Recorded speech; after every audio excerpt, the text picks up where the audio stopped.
হযরত সালমান রাদিয়াল্লাহু হইতে বর্ণিত আছে, তিনি বলেন, প্রিয় নবী করিম সাল্লাল্লাহু আলাইহি সাল্লাম শাবানের শেষ তারিখে আমাদিগকে নসিহত করিতেছেন যে, তোমাদের মাথার উপর এমন একটি মর্যাদাশীল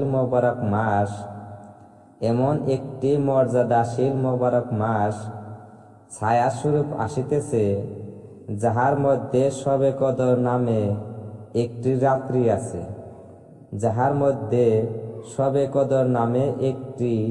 রাত্রি আছে, যাহা সহস্র মাস হইতে উত্তম। আল্লাহ তাআলা রোজা তোমাদের উপর ফরজ করিয়াছেন এবং রাত্রি জাগরণ অর্থাৎ তারাবি পড়াকে তোমাদের জন্য পুণ্যের কাজ দিয়াছেন।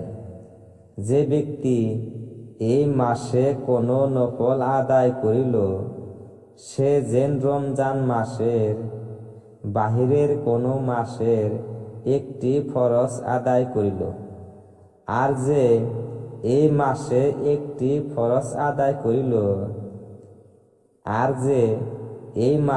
একটি ফরজ আদায় করিল, সে যেন অন্য মাসে 70টি ফরজ আদায় করিল। সে যেন অন্যান্য মাসের 70টি ফরজ আদায় করিল।